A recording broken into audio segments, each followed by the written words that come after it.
Have you ever pondered the state of injured workers' rights in our society? Ever wondered about the role of unions in protecting these rights?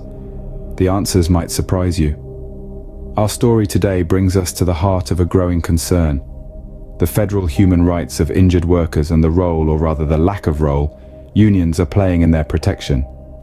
Unions, often seen as the champions of workers' rights, are falling short in addressing this issue. Their solution: more OSHA inspectors. But is this enough? Enter Darren Fonzseau, a tireless advocate for the rights of injured workers. His frustration is palpable. "It's just not enough," he says. "More OSHA inspectors won't solve the root of the problem. We need federal laws that enforce workers' rights. It's not just about inspections, it's about fundamental human rights." And he's right. The issue runs deeper than surface-level inspections. It's about the lack of federal oversight, the disregard for the human rights of workers, and the excuses made by those in positions of power. Recent reports have shed light on a worrying trend. Workers' compensation benefits have fallen by 15% nationally over the past 5 years. This statistic isn't just a number, it's a harsh reality for countless injured workers struggling to make ends meet. But how did we get here?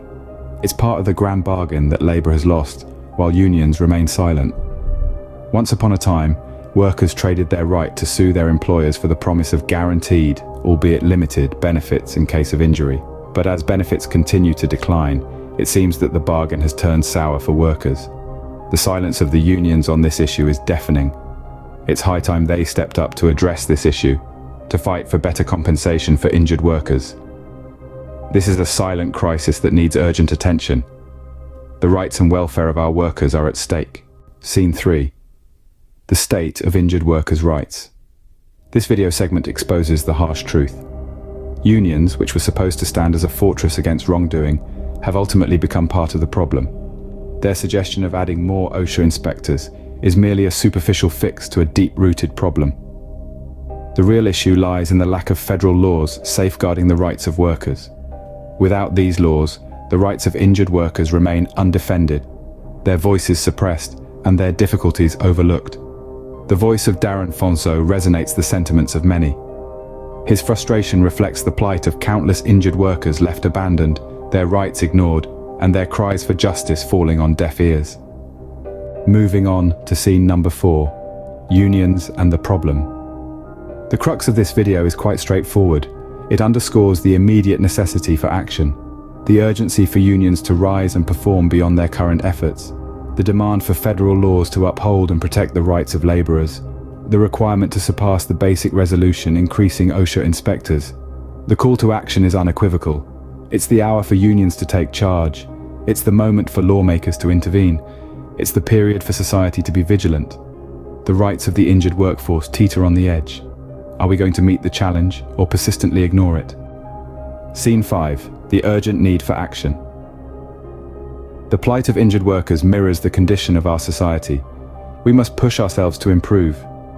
After all, aren't we all just a stumble away from joining the ranks of the injured workers?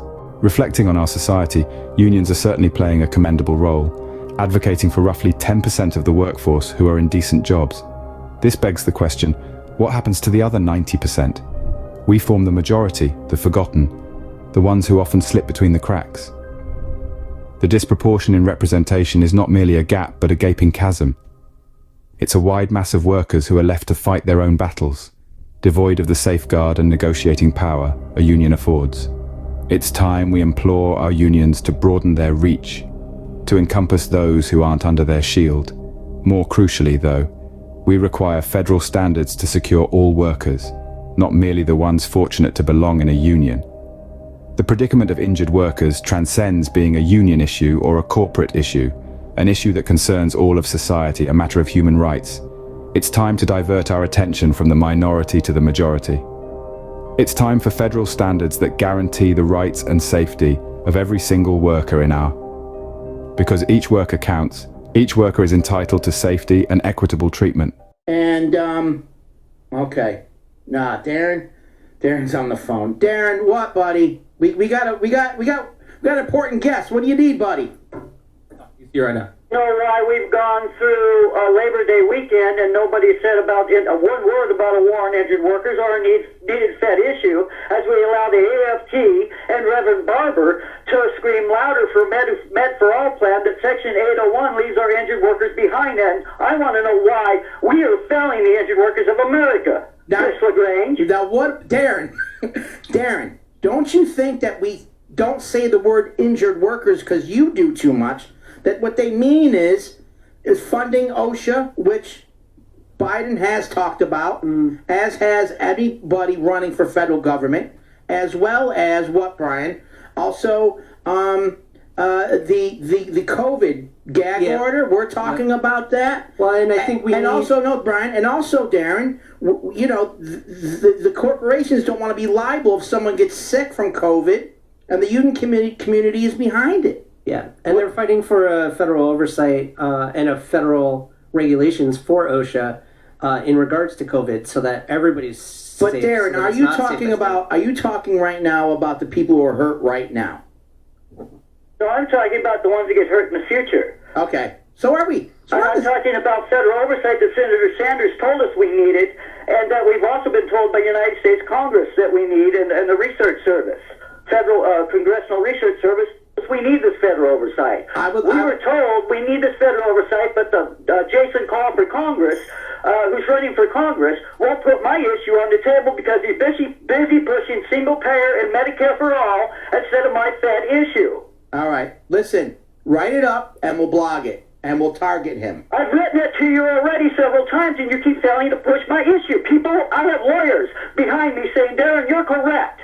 All right. And so I am being failed, and so is the union is failing us, Chris. Please step up and speak up. Look up my issue and talk about it. I'll assure you I'll take a look at it and we'll get it out soon. How's that, okay? Okay. Thank you, brother. Sir. Thank you. you. Have a great day. All right, bye-bye. And be safe. You too. Is that his picture in the cowboy hat? Yes.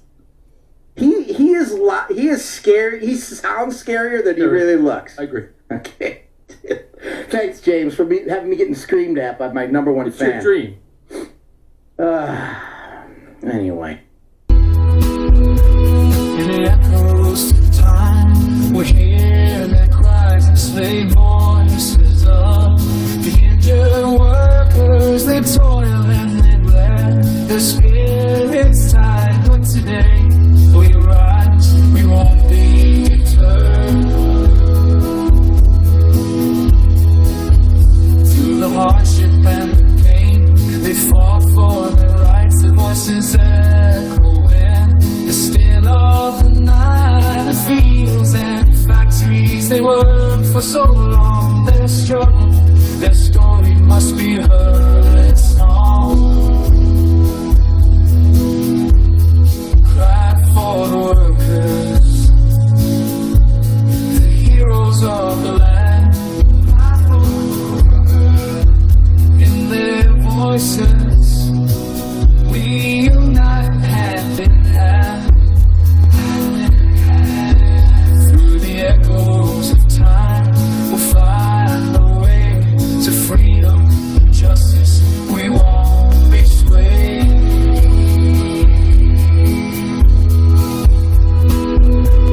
In the echoes of time we hear their cries and slave voices of the injured workers. They toil and they bled, their spirits tied. But today we rise, we won't be deterred.